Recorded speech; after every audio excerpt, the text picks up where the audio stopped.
started our day on the Rio Atabapo, motoring upstream to explore backwater bays and creeks, but we did not find a lot of fish because of the high water. We headed back to the campsite in the early afternoon, more than a little depressed about not finding fish.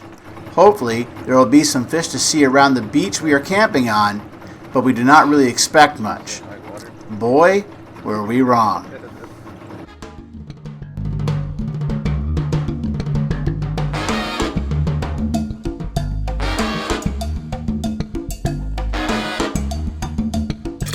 Ted's Fish Room presents Colombia 2016, sponsored by Amazonas Magazine, Rapashi Superfoods,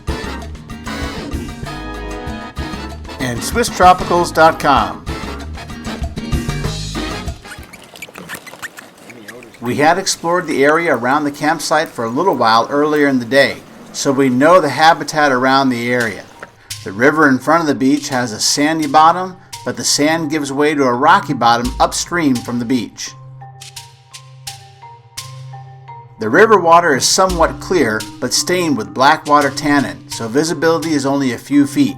There are a lot of larger schooling fish, mostly Bracon and Hemilioda species tetras, but also some Leprinus and cichlids.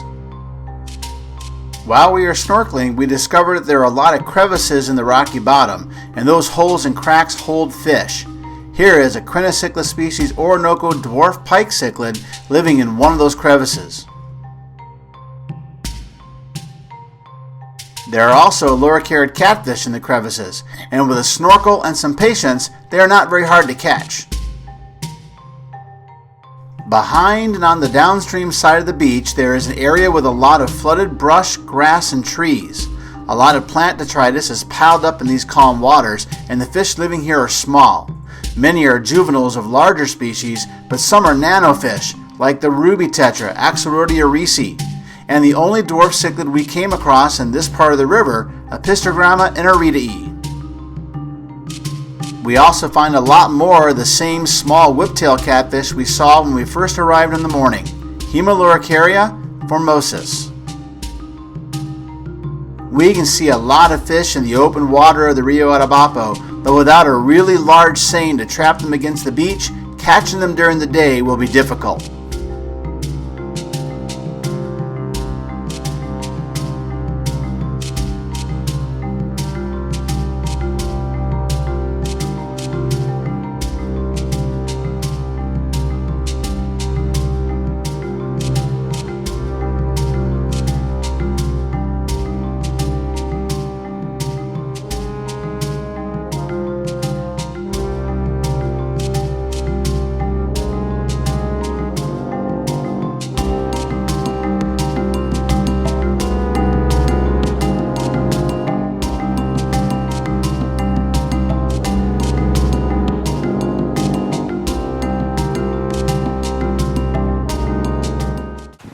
Not everything is fun and games when camping, so we take a break from sightseeing to set up camp.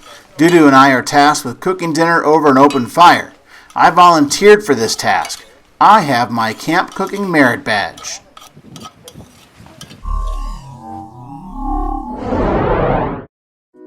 Sponge filters are the choice of serious aquarists in their fish rooms because they are inexpensive and effective. The biggest mistake a fish keeper can make is to assume that there is no technical advantage to one type of filter over another. Perret filter foams are superior to other foams which will eventually break down in an aquarium. I have Perret foam filters from Swiss Tropicals that have been in constant use in my fish room for a decade. Swiss Tropicals is the exclusive distributor of Perret foam in North America and a supplier of other high-quality aquarium products. Visit SwissTropicals.com today and learn more about the aquarium filters that the experts use. Amazonas, the world's favorite aquarium magazine. Amazonas is one of the world's legendary tropical fish publications, read by tens of thousands of enthusiasts who are passionate about keeping fascinating and thriving freshwater aquariums. Every issue brings rare fish husbandry and breeding, world-class aquarium systems, freshwater aquarium advice, and thought-provoking news and much, much more. Stay inspired, stay informed, and stay connected to the world's most passionate aquarium keepers. Subscribe to the world's favorite aquarium magazine, Amazonas.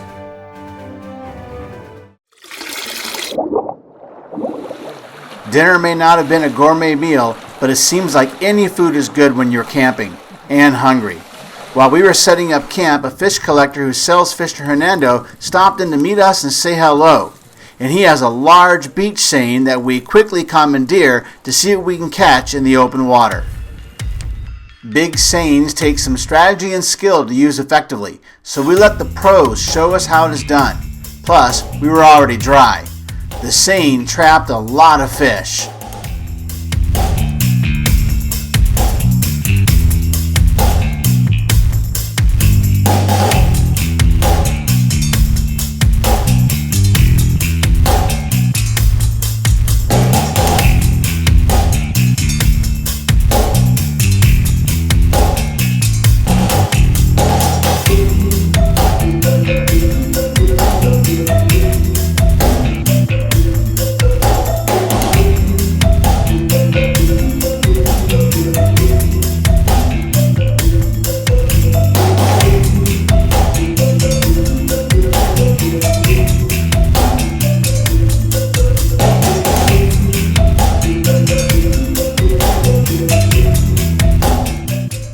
By the time we are finished playing with the beach seine, the sun has started to set, which happens very quickly near the equator. The plan is to go night fishing, but we need to give the fish a few hours to migrate from their daytime haunts to the edge of the river where they will congregate at night to avoid large predators. At about 10 p.m., we head out with headlamps and hand nets, and as soon as the lights hit the water, we can see there are a lot of fish seeking refuge in the shallows. Unfortunately, photography and video are not easy to do in the dark. We did find some exciting species night fishing, and the first to really get us riled up for more is a Rio Atabapo altum angelfish. A beautiful specimen too. This fish is unexpected because they are more often found in flooded trees this time of year. After finding this angelfish, we had hopes of finding a lot more, but we did not. We did find several other interesting species though.